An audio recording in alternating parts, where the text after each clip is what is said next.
Hello and welcome to another episode of Two Guys and a Chainsaw. I'm Craig. And I'm Todd. This week, we kind of were at a loss for what we wanted to do.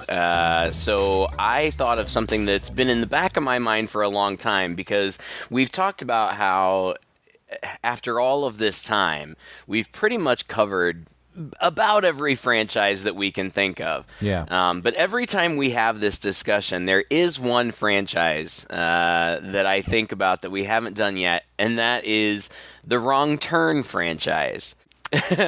Wrong Turn. This movie came out in, 2003? Is that right? 2003. Yeah. I remembered really liking it. In fact, I think at some point I bought the DVD. It's been so long since I've actually watched a DVD. I have no idea if I have it or not. I don't even have a working DVD player in my house anymore, so I may still have the DVD somewhere. I don't know. And it's actually one that I've wanted to revisit, but it's kind of hard to find. At least it's hard to find for free. Yeah. And that says a little something about us. Yeah. But I asked Todd to work his magic. And I can't. And he did.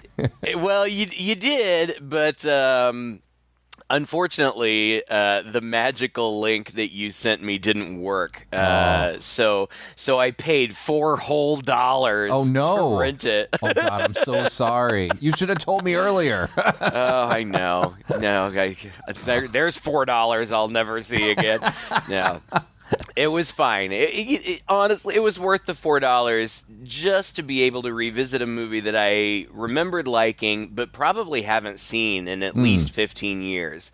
It had been so long since I'd seen it that I didn't remember how it ended. I certainly remembered certain things about it, but I didn't remember it well.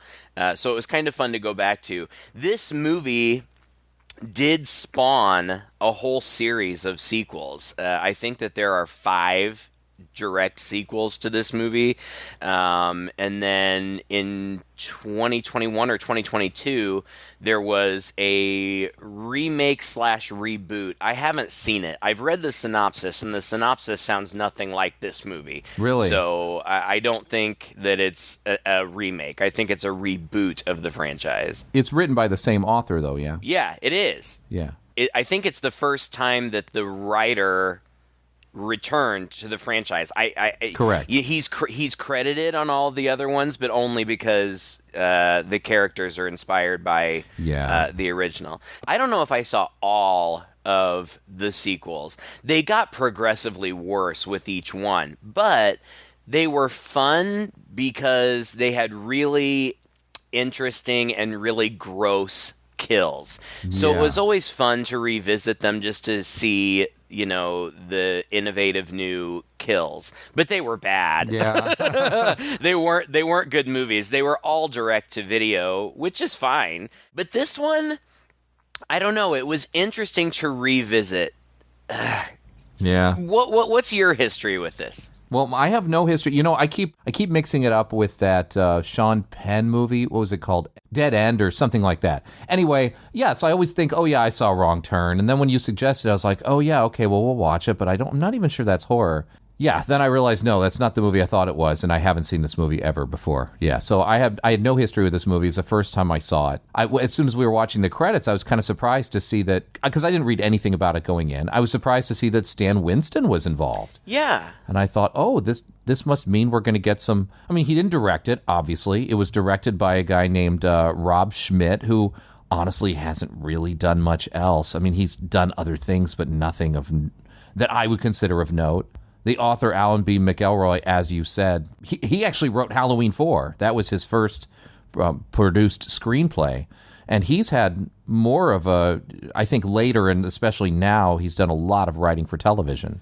Mm-hmm. But yeah, their director hasn't really done much else. And it seems like Stan Winston, although he produced it, this was one of the last things he was involved in. I think one of the last movies he was involved in before he died. From what I read, he had some say in the makeup effects, I guess, for our 3 inbred killers that we have here.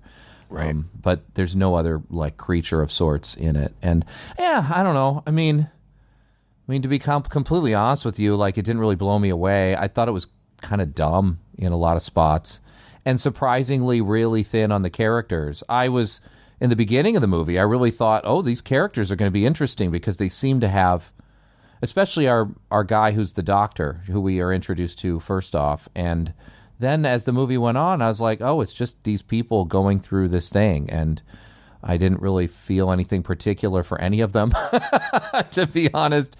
I accept, again, like you said, really brutal, more brutal than I expected it to be. And I knew this was kind of a mainstream movie. I know it was released to theaters. I remembered that much.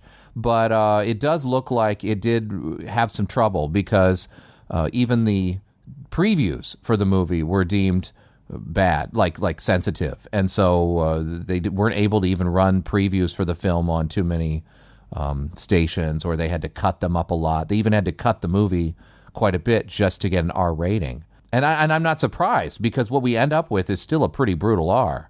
Yeah. But also it has that slickness of the time, right? It doesn't feel like a low budget movie at all, which it might be going against it in that way. Like, I mean, who cares? The movie is what it is. But I read that they were going for a 1970s style movie, like on the like The Hills Have Eyes or Texas Chainsaw Massacre. And although yes, the subject matter is that, they definitely weren't going for it in terms of filming style. Right. It was very slick. It had some really nice, like, interesting shots and some interesting sweeping camera angles and things that were impressive. Some I think some CGI in there, magic had to be done to make some of that happen. But yeah, it's definitely it feels slicker than maybe we're used to seeing this subject matter being shot in. Yeah, I mean? Yeah, I totally get what you're saying. Like, those movies, the director, Rob Schmidt, considers this kind of his homage to those types of movies, like you mentioned, The Hills Have Eyes and Texas Chainsaw Massacre, and it really does have a lot in common with those in terms of plot and characters. But those movies are gritty. Yeah. They're gritty not just in terms of their plot and the story, but in the way that they look. They look kind of gritty. Yeah. Like you said, I mean, this looks very clean. The cinematography is actually really good, and it's shot almost entirely outdoors. I think that this was shot mostly in Canada, but it's supposed to be West Virginia, and it looks like the mountains of West Virginia. Yeah. These dense forests, isolated from civilization, and as far as like outdoor photography, and like you said, like the opening credits are, well, not the opening credits, but the opening shot is an aerial shot. It looks like a drone shot. I don't know how they did it, but it looks like a drone shot over the forest, and it looks great. It's beautiful to look at, and it really highlights the isolation of these areas. And, I think most of our listeners these days are from the States. And if you are, I'm not a world traveler. Maybe you can tell me that this is the case all over the world. But here in the States, of course, obviously, we've got small towns, we've got cities, it's populous. But there are also parts of the United States that are very remote. And these dense, huge forests that are beautiful, but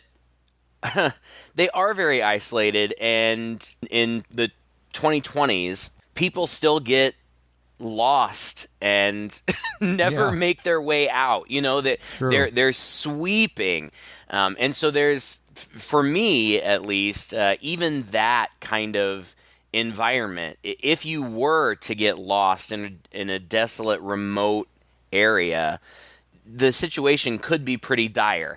Then add in, backwoods mutant backwoods cannibals. Mm-hmm. Right. Honestly, so on the weekends, I sit here in my chair in my living room and either watch TV or watch these movies on my computer screen, and Alan is usually sitting right behind me with his back to me doing puzzles because he loves puzzles. I could care less about puzzles. I don't touch them.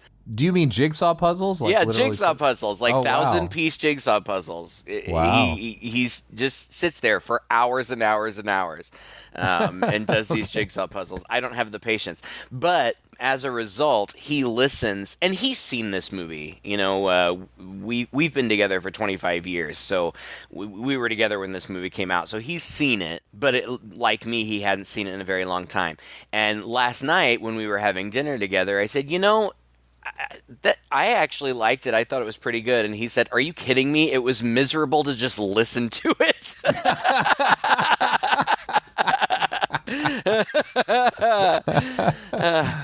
I see what you're saying.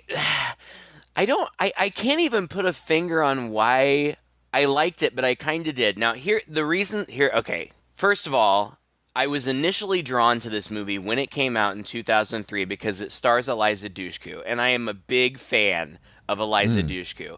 I was and remain a huge fan of Buffy the Vampire Slayer. Yes, I know. I stand by. I think that is one of the best television series to have ever aired. I just think it was amazing. It was a fun, you know, kind of light horror comedy, but I just thought that it was ingenious the way that they made the difficult things that people face in growing up and going from adolescence to teen years to adult years. They used monsters and demons as metaphors for the types of things that everybody experiences. I could talk about that. Maybe we'll do a mini-sode about Buffy the Vampire. I could talk about it all day. But Eliza Dushku was on that show. She played kind of a rogue, darker Slayer as a counterpoint to Buffy's sweet Valley Girl type Slayer. So I'm a huge fan of her. That's what drew me to the movie. That's one thing that it had going for me from the beginning. But the other thing, like, I found myself feeling legitimately tense through a lot of this movie. Yeah. There are some really, really tense scenes. And there were at least 2 or 3 times when I jumped. There are a couple of really good jump scares in this movie, too. You're right. You're right. Absolutely. I'm with you 100% on what you're saying. It's not a great movie. It's not. And it's really kind of predictable and kind of something. It's not original. You know, it's backwoods hillbilly mutants for whatever reason. I don't know if there's really any explanation other than inbreeding, maybe? Yeah, I mean, I didn't pay close attention because I was distracted a little bit during the credit sequence. But it seems like the credit sequence is trying to set up or hint at something, because there's like cells moving around and there's newspaper clippings or something about genetic things. I don't know. I didn't really catch it all, but that's it. I mean, if it's anywhere, it's there, and it wasn't explicit. I think it was just and you get some vague, quick shots. These are all like newspaper clippings that you're just seeing little snippets of, and it tells you, it shows all these people have gone missing, and you kind of see some, I don't know, like not full shots, but like small shots of disfigured people. Right. And that's what we end up with. But I just thought it I don't know. I can't defend it too much because I have to concede that it's not a great movie, but ultimately I liked it. Well, I think, in the same respect, I'm having a really hard time pinpointing why it didn't really push my buttons. And I'm hoping that maybe just during our discussion, we'll be able to kind of hash that out, because there's nothing wrong. I mean, horror is rarely original. Yeah. You know, we get our jollies from just seeing the same types of stuff over and over again, and we like it. You know, I'm not really sure what criteria every week. I'm really not sure what criteria we're going to be measuring this movie by. Right? I would have enjoyed it a lot more if it had been shot in the 70s. I think in a grittier style. Those other movies, I don't know what it is. They definitely tend to, maybe because of the low budget and the film stock and whatever, they do tend to have a slightly more, like a hint of a documentary feel to them, right? Which makes them a little more, I don't know, real or believable. When a movie is this slick, and I mean, this movie's slick. I feel like it's like Texas Chainsaw crossed with like I Know What You Did Last Summer, you know? Yeah. In that way. It's just beautifully lit and beautifully filmed with great set pieces and nice-looking people that are pretty young. And so I think that's might be what goes against it. That, and just like you said earlier, it's not particularly original. And so I was hoping for something more than what I'd seen before. But it's an homage, so it's not trying to be something new. It's trying to be a throwback, and so I can't fault it for that. And certainly, I've enjoyed other homages as well. What didn't I like about this movie? I don't know. I didn't hate it. I just turned it off and thought, oh, okay, that was fine. But it doesn't bring anything new to the table, and not that this is a requirement of horror in any way. So this really isn't a criticism, but it really doesn't have anything to say. You know, like... Yeah. It's just a story about a bunch of young, sexy people who get stranded in the forest and get chased around by mutant cannibals. That's it. There's not anything more to it than that.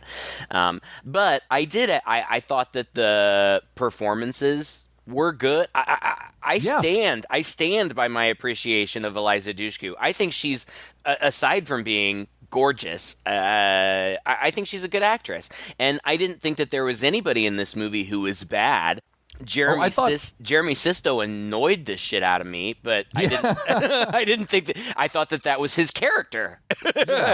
He was an annoying character, and he was meant to be that way. But it wasn't over the top annoyance to the point of caricature. I felt like these were real people. I really did. The acting was perfect, perfectly serviceable, I thought. Kevin Zegers is in this, and he's been all over the place. He's quite famous now. A ton of TV. That movie that we've been talking about maybe seeing, called Frozen, about people being stranded on a chairlift. Oh, was he in that? He's in that, yeah. I like that movie. I've watched that movie more than once. So we should do that sometime, actually. But I mean, this guy's been all over. He was in the Dawn of the Dead. He was in the Dawn of the Dead remake that Zack Snyder did, which I loved. So was the girl who played his girlfriend, Francine. Her name's Lindy Booth. They were both in it, and I think they're a couple in this movie, and I think they become a couple in that movie. And as far as horror goes, he's gone all the way back to when he was a kid. He was in the Mouth of Madness and Air Bud. You know, in the 90s. So even at this time, we have actors who are well trained and regarded. All of these young actors have done a lot since then. And Jeremy Sisto, who plays Scott, he, again, like I said, he's an annoying character. He's a fine actor. He's just an annoying character. But he's done tons of stuff. He was in May. He was the boy that she was obsessed with. I think that he was originally considered for Titanic, Leonardo DiCaprio's part. I think there are actually there are screenshot or like screen tests of him for that movie. He's very recognizable. Even like the guy who plays Three Finger, one of the mutants. Mm-hmm. His name is Julian Richings. He's like an esteemed actor. Like, really? Oh my God! Check out his IMDb page. He has done. Like he has a huge resume, and if you see his picture, God, you're right. I think you'll recognize him. He's done tons of stuff. He's got tons of stuff like in post-production now. Yeah, getting ready to come out. I just recently saw him in a Netflix original that I really liked called Anything for Jackson, where he played an older, very like genteel gentleman. Like I couldn't believe when I saw that it was him, because I think it's cool that somebody who is such a clearly a good actor would take on a role like this where he doesn't even speak. It's all physicality and like strange vocalization and manic laughter, all buried under makeup, you know. I mean, you'd never recognize him. There'd be no way to recognize him. Mimic, Cube, Urban Legend. I mean, he's not afraid to do horror for sure. But Saw 4. He was in Saw 4. But also 228 total credits. So, I mean, yeah. You're right. It's insane. Even the guy that plays the creepy gas station attendant had done I think he was in Cube also. He passed away in 2011. But, like, there's talent in this movie. That, like you said, the director hadn't done a lot. I don't remember... I looked at his credits, but I don't remember anything else that he had done. I mean, pretty much nothing before this. I mean, you know, he did like a couple shorts and a TV movie called An American Town and something that called Crime Plus Punishment in Suburbia, which but for somebody with not a lot of experience, he seems quite skilled because it's well directed. Well, honestly, I'm shocked he hardly has anything since then. Really. Yeah. Yeah, me too. And the writer has a huge resume as well. A lot of TV, but lots of stuff. So there's a lot of talent going on here. But 20 minutes in, we should probably start talking about what happens in the movie. Like I said, it starts out with an aerial shot. It's West Virginia. The first scene that we get, I actually think it's a great opening scene, as is the case with many opening scenes in horror, especially this type of horror. Yeah. It's the opening kill. It's the Roger Corman formula, right? You got to have a kill right away. Right. You got to have some blood right away. A sexy couple is doing some rock climbing in the forests of West Virginia, and the guy gets to the top first. The guy, you know, like walks out of her line of vision, and she hears something strange, and then he falls kind of back into her vision again, right at the edge of the cliff, and blood starts dripping onto her. Then he is thrown over the cliff, and some unseen person starts rapidly pulling her up the cliff. So she cuts the rope and eventually falls, but is inexplicably uninjured. Yeah. And even though her attacker was at the top of the cliff, there's apparently somebody waiting for her at the bottom as well, who has some barbed wire, right? Yeah, he trips her with barbed wire, and then she gets dragged off frame, presumably to her death. So, and at the top of the ridge before she's attacked, you know, you see the tree or like the shrubbery moving as though somebody's running behind it, and you hear this very creepy manic laughter. Yeah, it's kind of silly that she's so easily overtaken when it seems that the attacker is at the top. But we do come to find out that there are 3 of these guys. So potentially one of them could have been up at the top and another 1 or 2 of them could have been at the bottom. But whatever. I thought it was a good opening scene. It was scary and solid, bloody, and not something you want to happen to you. Exactly, right. Then we, after the title sequence with the, like, newspaper clippings, and we also get some images of, like, dirty hands, like, touching and mutilating dead bodies, all of this in black and white. Then we cut to what I suppose is our main character, even though this ultimately becomes kind of an ensemble. The character's name is Chris Flynn. He always introduces himself by his full name. Mm-hmm. I don't know why. I don't know either. Maybe like a douchebag doctor. I got the sense, the way he was playing it at least, he's playing it rather cold. He doesn't seem to be like a real sensitive person who's just super friendly. He's got a lot on his mind at the very least. He's driving to get somewhere. and he's late, and he's got to go through this sort of backwoods, I guess, of West Virginia to get there. Well, he finds himself in a traffic jam. There's been an accident. Oh, right. So he turns around to take an alternate route. You're right. Right. And he takes a dirt road, which leads him to this rundown backwoods gas station with a filthy, toothless attendant sitting there drinking Pepto-Bismol. The dirtiest man you could possibly imagine. This guy it's really gross.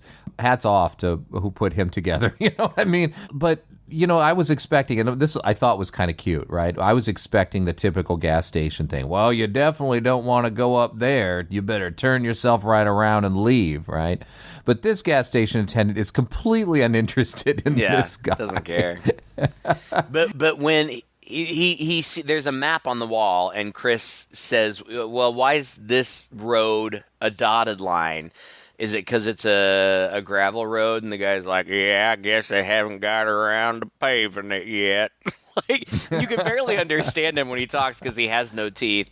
True. And so Chris is like, okay, well, take care. And as he drives away, the guy goes, you're the one gonna need to take care.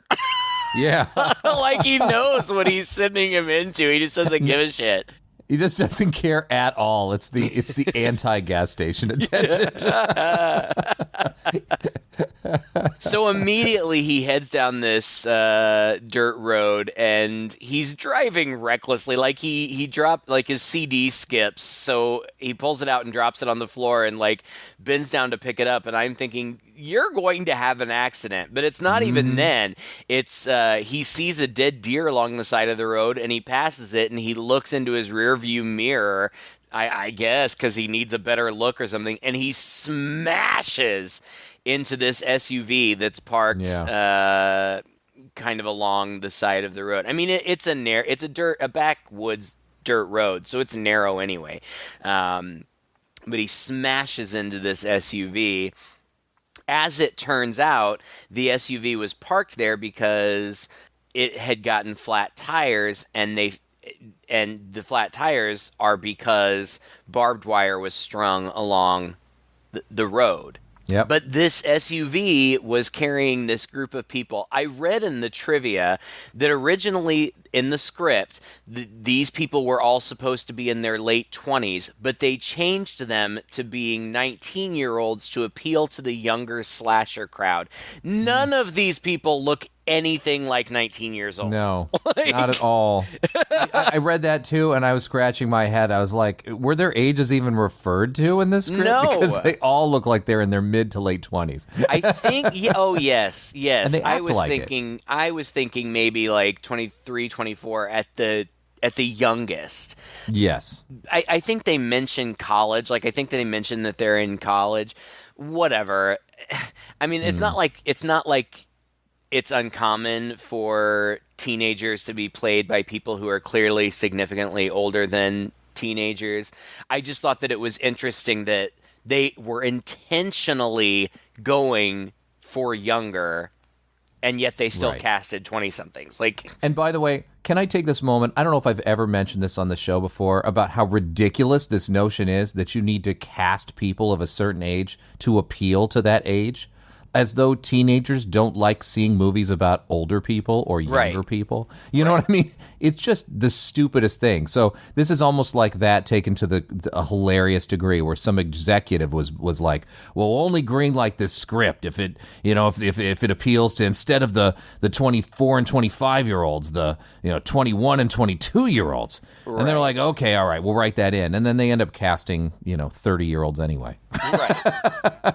And it doesn't matter, because it doesn't matter. No, I feel like, especially in horror, like, they just need to be sexy. Like, that's the appeal. It doesn't have anything to do with their age. As long as they're hot, young people, middle-aged men like us are going to find it appealing. So it's all we care about anymore. Yeah, and all these people, they are good-looking young people. The guy who plays Chris, who's supposed to be older than them but looks the same age, he's played by a guy named Desmond Harrington. I kind of recognized some of the things that he had been in. and I kind of recognized his face. He's just a good-looking man. That's it. The group of 20-somethings, you've got Scott, played by Jeremy Sisto, his girlfriend, Carly, played by Emmanuel Tricky.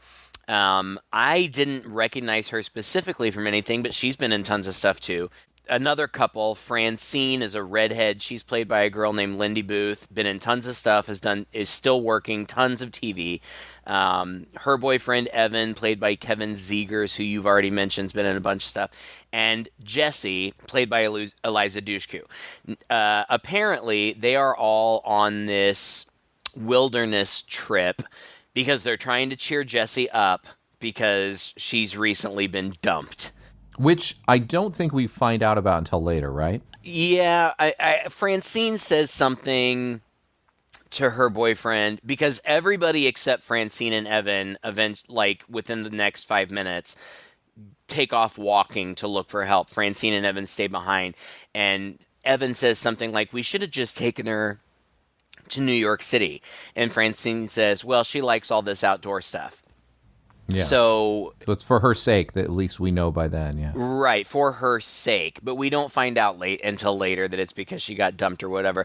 But lucky for her, this hot doctor has come along, and they, this is so funny to me because they immediately gravitate towards one another, which is fine. They're the only ones who don't already have a partner, so it's logical that they would gravitate towards one another. But as soon as they find themselves in peril, you would think that they had been in a relationship for years. Yes. They just have that air.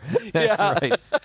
They're stuck with glue. They're communicating everything. She is clinging to him like physically, It's digging her nails into it, While at the same time, he's just kind of barreling ahead with her in tow. It's not like he's giving anything back to her. There's no real chemistry between them beyond this is the stuff we have to work together to do to get through this ordeal, right?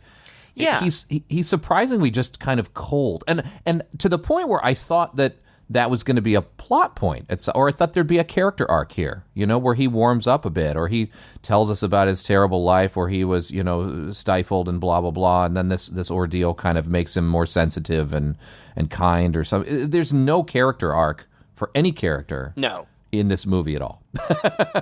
No, it just doesn't happen. Nor do the relationships between the characters really change. No.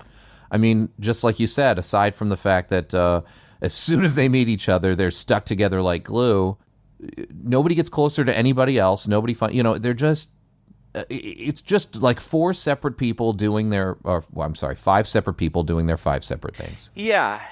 And honestly, in a situation like this, if you're... It's realistic, right? I mean... Yeah, I mean, I can only imagine that you would cling to whomever... It's a kind of a love the one you're with kind of thing, right. We're in this together whether we like it or not, so we may as well have each other's back and look out for each other. But like I said, the two of them, Evan and Francine, stay behind. And as soon as the rest of them start walking away, we get POV shots to show that somebody's watching from the woods. It cuts back and forth between the people who are walking and Evan and Francine. It's more than suggested, but you don't see anything, that Francine blows Evan on the hood of the car. But there is zero sex or nudity in this movie. None. Yeah. Surprising. And I read that in the original script there was a sex scene between Francine and Evan in the woods. Jessie, Eliza Dushku, was supposed to have her clothes ripped off at some point, and maybe some other stuff too, but ultimately it just didn't happen. I'm not really sure why, and it kind of makes it stand out. It does, really. In the world of horror, because that's a staple in horror is nudity and sex. And in the sequels, all of the direct-to-video sequels, tons of nudity and sex. That's definitive of those movies are defined by the amount of sex and nudity, but none here. And honestly, I didn't miss it. No, It didn't even really cross my mind. It seemed to me like it almost would. I mean, it certainly would have been gratuitous, and it seemed like it almost would have been out of place. The only place that I thought that maybe it would have made sense was near the end when Jesse is taken captive by these mountain men. Yes. Then Yeah. I thought it would have made sense that the only reason that they would have kept her alive and not killed her right away, which they do to everybody else. right, that would have made sense if they had other motives with her. But Right. other than that, I don't know. I mean, I guess, Francine and Evan are boyfriend and girlfriend. It wouldn't have been out of character, especially since they were alone in a remote place. And like I said, it's suggested, she kneels down in front of him and pulls his pants down. But Yeah. then it cuts away. Whatever. It's just kind of an interesting. In this type of movie, you pretty much expect it, and it's just not there. Yeah, and when you're building an homage, right, especially, like you're definitely expecting it because you're thinking this is one of those tropes that has to be, it's a box that has to be checked. So when it's not there, it's kind of, again, like you, I don't care if it's there or not, honestly, but when you're waiting for it and it doesn't show up, it's surprising. You're trained to expect it. And also when you're trying to figure out who's going to live and who's going to die, this sort of thing tends to define that. Right. Although I'll say from the beginning, I mean, from the first 10 minutes, I had picked out who was going to live. It's really no big surprise. No, you know for sure. Yeah. And so the first, aside from the opening kill, Evan hears something in the woods and he walks away, and Francine notices that he's missing right away and calls for him, and he doesn't respond. So something's going on. Like I said, it cuts back and forth between the two groups, but eventually Francine takes 2 steps into the woods and finds Evan's. First, she finds his shoe, and then she takes 2 more steps into the woods and finds his ear. Yeah, right. One thing that's pretty remarkable in these early stages, because there's a little bit of people sort of suddenly disappearing. At like they're walking next to somebody, and then they take 3 steps, and then they turn around, and that person's not there anymore. Like these guys are rather quiet about being able to dispatch these folks who are right around them into the woods, let alone cut off their ear and do whatever to them, all while everything else is completely silent. Completely I had to smile at how absolutely silly that was. Yeah. But that's brutal, though, when he comes up behind her and he gets that barbed wire right into her mouth. And that's like a theme in this movie. There's a lot of people getting cut in their mouths. Somebody gets an axe in their mouth later. Oh, yeah. She gets, that barbed wire instead of around her throat, which is where you expect it. It's right through her jaw. And it's a hulking guy. You don't see his face. They don't show these guys' faces very much at all. Not in the beginning, not till the very end. Right, more so at the end. I mean, you get glimpses, but it's more so at the end that you really see them. But it's just this, she sees the ear and she's obviously frightened, and so she steps backwards and steps right into this hulking man behind her, and then immediately the barbed wire through her mouth, and she's lifted by that wire, and then it cuts away. And of course it's barbed wire, and it's very bloody, and it looks good. The effects overall in this movie, I think, look very good, and it is very brutal. All of these movies, the direct-to-video ones and this one, are bloody and violent. Mm-hmm. I think that a lot more care was given in this movie to the effects. A lot of the effects in the direct-to-video sequels are CGI, but they're still creative and fun to watch. Here, more practical. I'm sure some CGI involved, but more practical and look pretty good.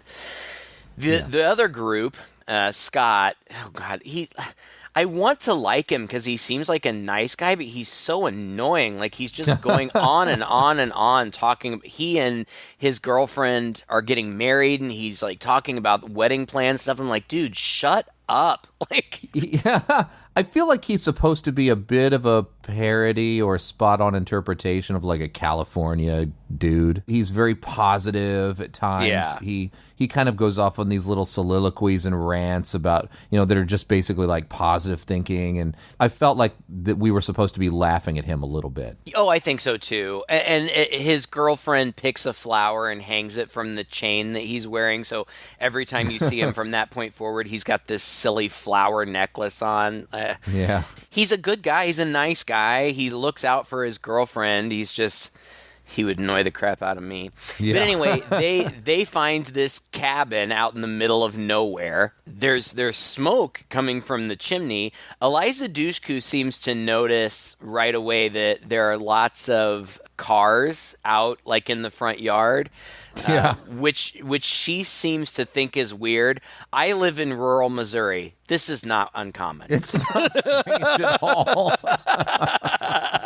It is very common in rural areas to find a dilapidated house with 5 or 6 cars on blocks in the front yard. Right.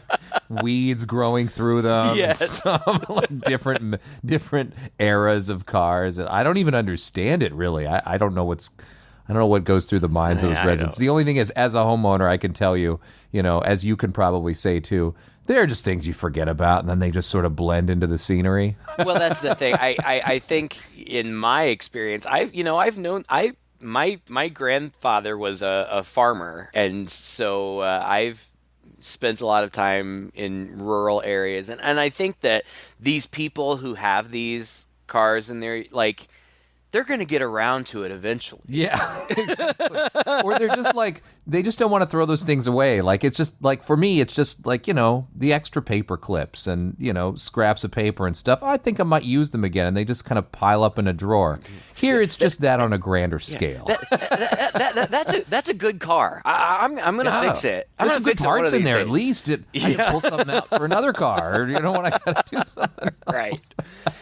They debate whether or not they should go in, and Chris is like, listen, I've got places to be, so I'm going to go in and see if there's a phone. And Carly's like, well, I have to pee, so I'm going in too. So they all go in. And it's a very, cabin in the woods, Evil Dead. This was so dumb. I'm sorry. It was cool. Don't get me wrong. The set design was awesome. It was cool. Yes. It was very much like Texas Chainsaw Massacre without the bones, right? Right. It's just like crap everywhere, like a hoarder's house. Yeah, but it's beyond obvious what's going on. Yeah, that's what made it dumb. The fact that it takes them so long to even worry about it, it's so obvious. They're in there for 10 minutes probably of the movie is them peering around like, this is strange. Oh, look over here. This is strange. It's like, you idiots, you're kind of surrounded by horrifying things. Yeah. I would have popped in there. I would have glanced around there and been like, yeah, F this. I am heading out the door. Oh, God. But it's so clear that this house is full of things that have been collected from people just like them. People who are on vacation, who have the things that one would take on vacation with them. It's just full. They find a huge collection of sunglasses and sporting goods.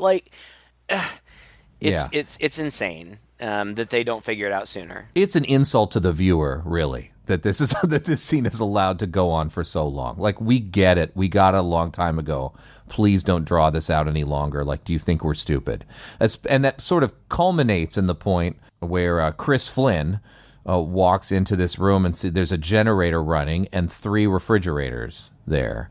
And of course, immediately what he's going to find in those fridges. There's no question. Yeah. And he walks up to one of the fridges and he opens it and he's looking. There's gross jars in there with almost unidentifiable organs or weird things in them. But he's the doctor, right? He pulls out a Tupperware container. Oh my God, this was so belabored. I was checking my watch at this point. We all know this is a psycho cannibal backwoods hillbilly house. Everything pointed to it. And why are we still here? That's fair. This does go on far too long, but when they do finally realize that this is bad news, they run to the front door only to look out the window and see a truck approaching the house, and it's a tow truck. It's a tow truck, and it's pulling their car. Yeah, both of their cars. It's fantastic.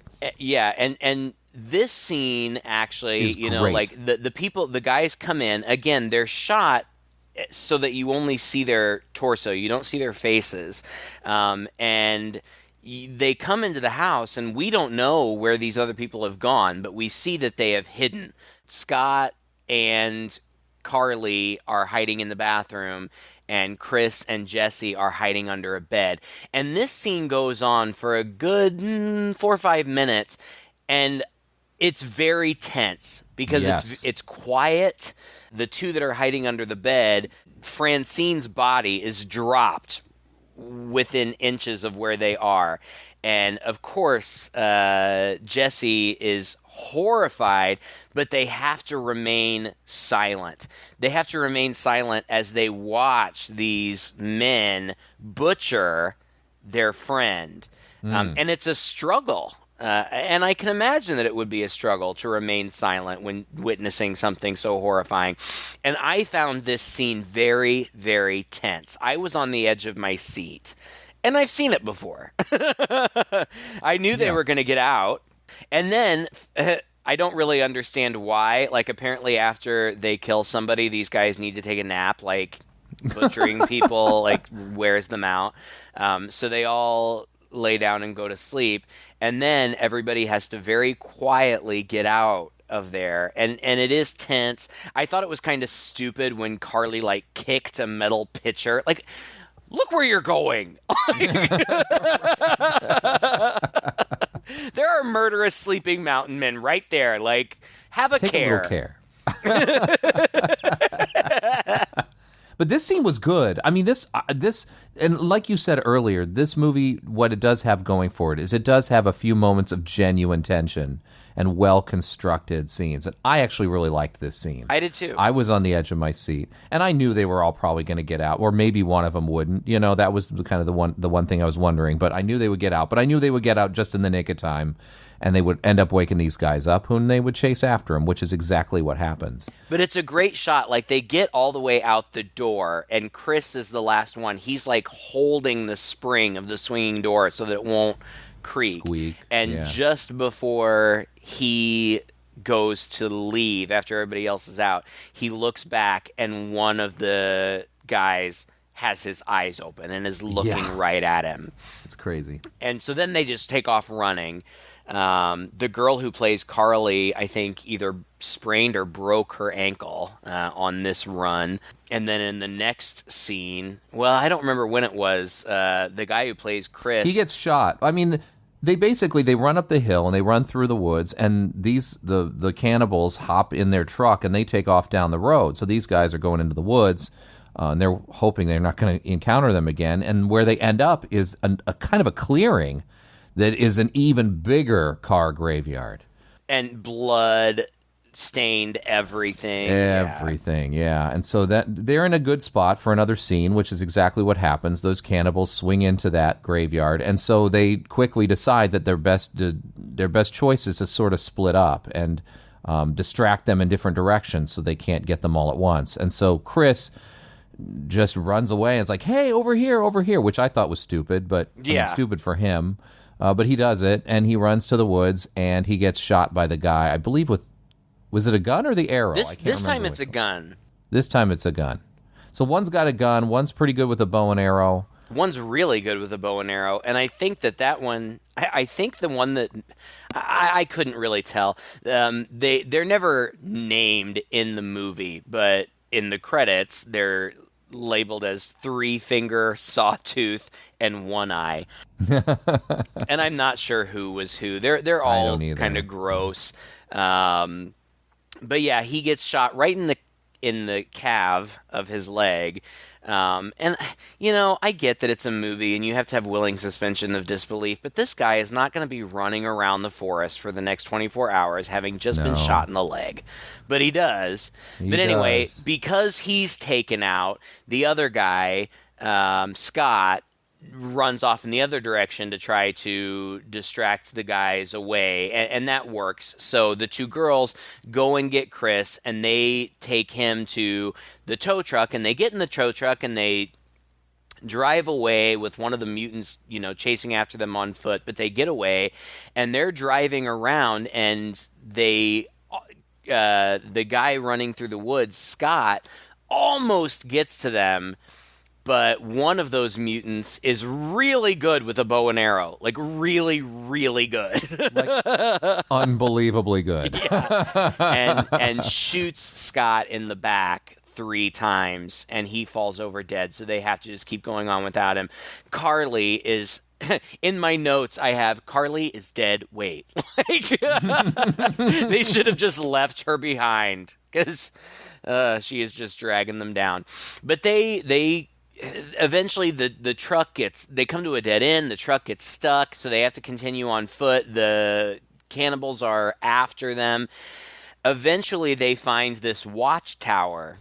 And this is the scene that I remembered the most. I thought that this was a really cool scene. They go up into the watchtower, and there's a radio up there, and they're trying to call somebody on the radio, but the cannibals are approaching, and they think that the cannibals are going to just pass them by. But at the most inopportune moment, somebody responds on the radio, and the cannibals hear it.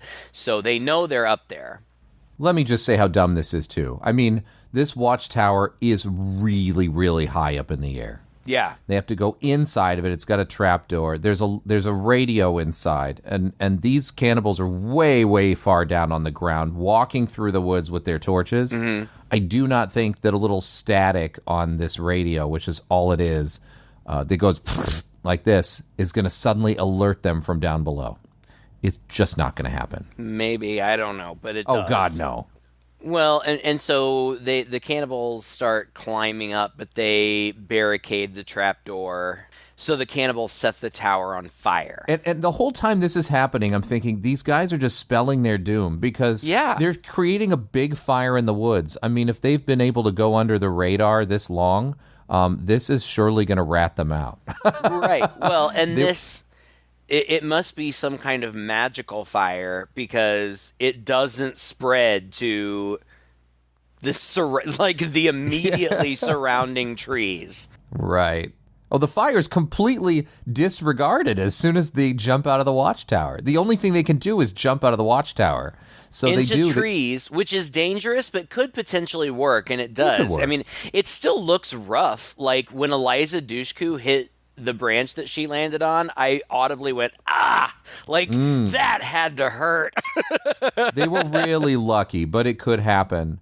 And I saw in the trivia there that the other gal, the one who jumps down first, Emmanuel Chiriqui, the actress who plays her, actually dislocated her shoulder during this fall. And you can actually hear her shoulder pop on the production track. So that's crazy. I knew she got injured somewhere. And then there's actually, I thought this improbable, but kind of a cool scene where they're like traversing the branches of the trees and moving between from trees. Tree to tree. Yeah, and the one guy, the smallest one, Three Finger, is up in the trees too and following them around. He eventually sneaks up on Carly, and that's when he axes her like in the mouth, like cuts the top part of her head off, and then her body falls to the ground. That was surprising. It was surprising. Yeah, I didn't expect that. And like you said, as improbable, I mean, really, I was thinking about it the whole time. As improbable as this, walking on the branches between trees up here, like, as improbable as it was cool. Yeah. And it was shot really well, and it was engaging, and so I liked it. Yeah, and so the other two, Chris and Jesse, set a trap where he pulls a branch back and pulls it taut, and Jesse goes out as the bait and lures this Three Finger guy. onto her branch. And then I think she actually gets knocked over by him. But she's down low so that Chris can release the branch, and it knocks Three Finger out of the tree, and he falls to the ground, presumably dead. But these guys apparently have like superhuman strength, because all of these mutants should have been dead at some point in the movie, multiple times, and yet continue to come back, as does Three Finger later. It's kind of a surprise because you assume that he's dead. But so the only two left are Jesse and Chris, and they run off together, and they hide behind a waterfall. Yeah. This is just like a quick cut. It's like they're in the trees, that guy falls, and now suddenly they're by a waterfall. Yeah. Like, okay. I mean, I guess, spare us the boredom of watching them slowly climb down from the trees, look and see for some reason the other two aren't there, and then find their way to a waterfall. But I was a little surprised. Yeah. And they see the two mutants who are still after them. They see them bypass them, so they assume they're in the clear, at least for a little while. So they sleep until morning. She is startled awake by it's a dream, but she dreams that they've been found, and the guy's there with an axe or whatever, and that's kind of a startling moment too. But in the morning, they wake up and they continue looking for a road. They eventually find one, but it's at the bottom of a very steep hill, so they're talking about how they're going to get down there, and there's a great jump scare where an axe flies into a tree right next to their faces. I jumped at that point, and the mutants are right there, and Chris gets knocked down the hill, and they get Jesse and take her away. But they were able to reach some sort of authority on that radio briefly. And so there's a police SUV coming down the road, and Chris is able to intercept it.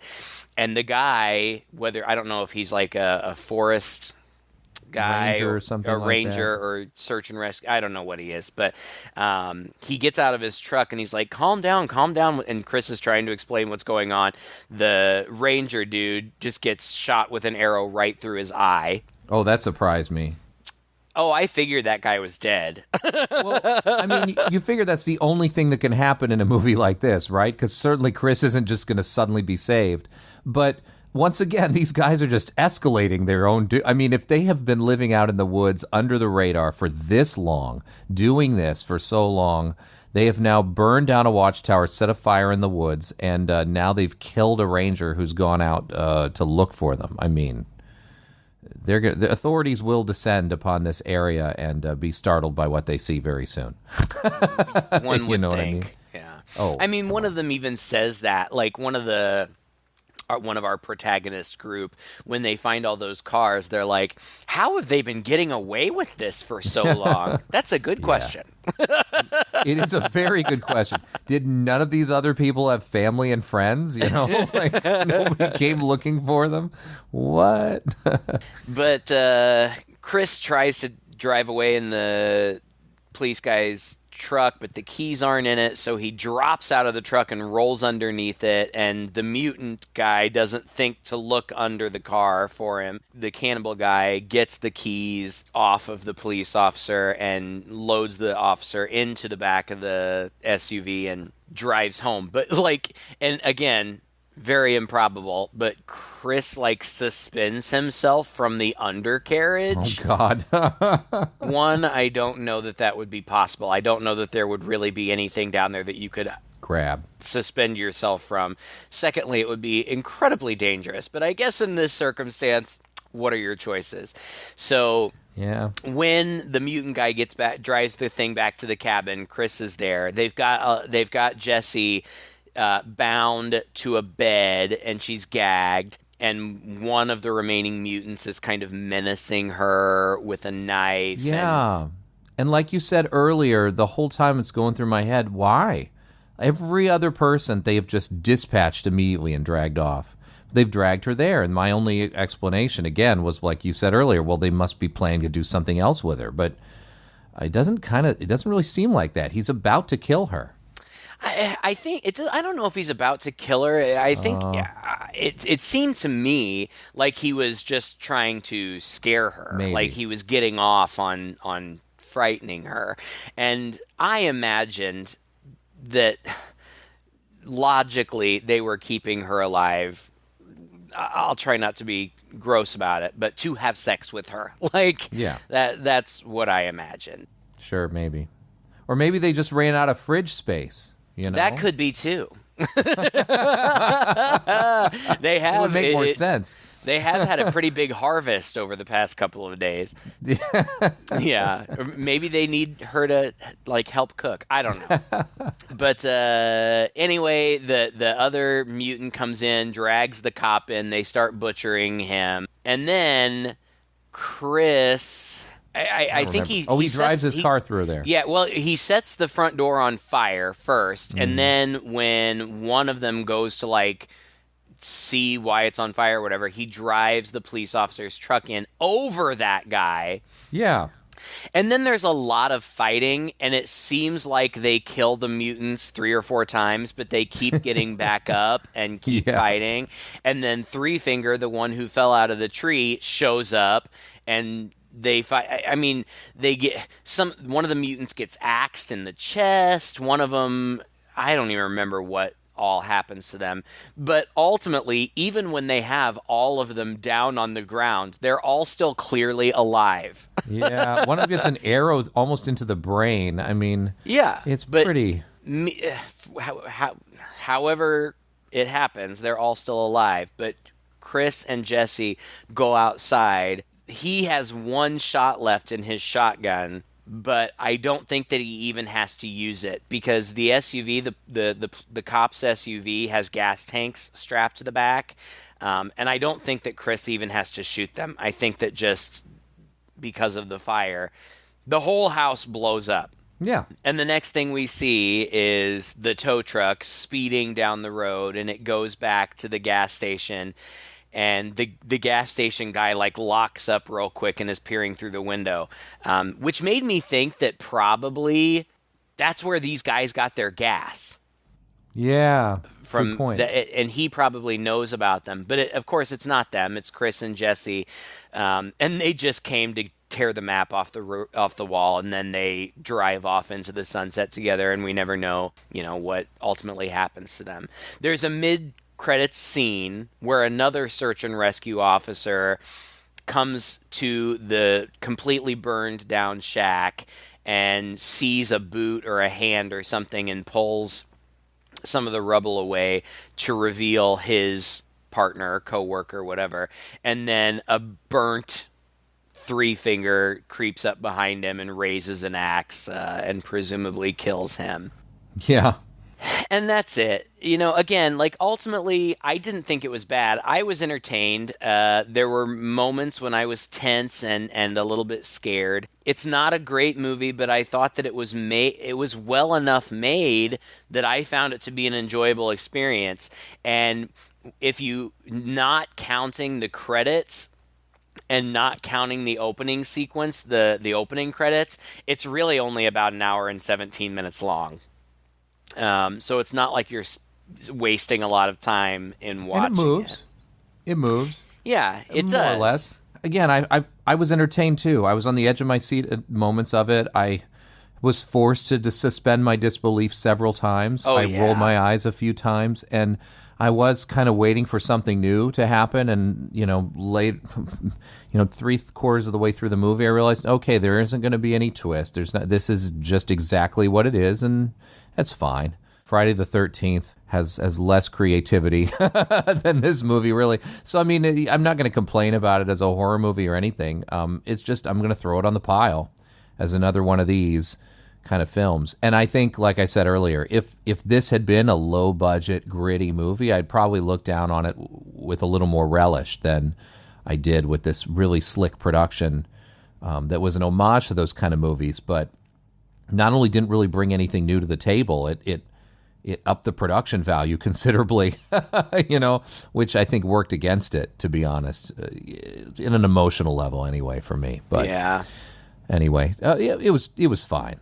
It was fine. Yeah, it's not great, but I don't know. I liked it, and I think that fans of horror would enjoy it. It's not bad. It's a ride. The sequels are bad, but kind of fun. Three Finger is the recurring character. Like, they set it in different places. There's different scenarios. There's in some of the movies there are 3 or 4 mutants, and in at least one of them there's like a whole family of mutants, but the character of Three Finger inexplicably kind of recurs. And I guess he's just basically immortal, right? I guess. I don't know. At least in the ones that I remember seeing. Like I said, there's 5 of them. I know I saw at least the first 3. I don't know if I saw all of them.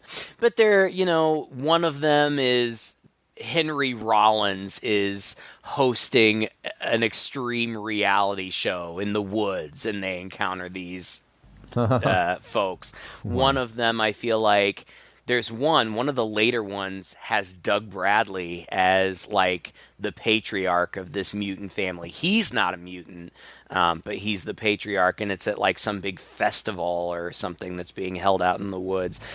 So they're creative and they're interesting and they shake things up. One of them is set during the winter at like a winter resort. So they do different stuff with it. Not good movies, cheap CGI, but I still kept watching them and thought they were kind of fun. I'm really interested to see the reboot. It's streaming on one of the few streaming services that I don't subscribe to yet. It's on Showtime's streaming service. Oh, you will. You will. I know I will. I probably will today, because if I bundle it with Paramount, it's only $3 a month. And now you have an excuse. I know. And I was telling Alan, I'm like, I paid $4 to watch just this one movie. Surely I can afford $3 a month. So yeah, stay tuned, because I'll probably have watched it by next week. Anyway, yeah. So. There you go. I literally at this point, off the top of my head, can't think of another franchise that we haven't touched. So if you all can, well, that's not true. There are a few. There's like demonic toys. We haven't done any of those yet. Witchcraft. We haven't touched the Witchcraft series. Oh God, I know. I'm dreading you making me do those. Like. I can't wait. Yeah, softcore straight porn really isn't at the top of my list, but whatever. For the sake of the podcast, I guess I'll grin and bear it. Thank you. I appreciate it. But anyway, until we'll we only get do the to... first 7, I promise you. All right. Until then, thank you for listening, and if you enjoy this podcast, please share it with a friend. Of course, you can find us on virtually any place that you can find podcasts. We do also have a Patreon website where you can show us a little more support and get a little bit of extra content that we don't make available to the general public. But, we appreciate your support one way or another just by listening and sharing us with your friends. You are supporting us, and we very much appreciate that. So, until next time, I'm Craig. And I'm Todd. With 2 Guys and a Chainsaw.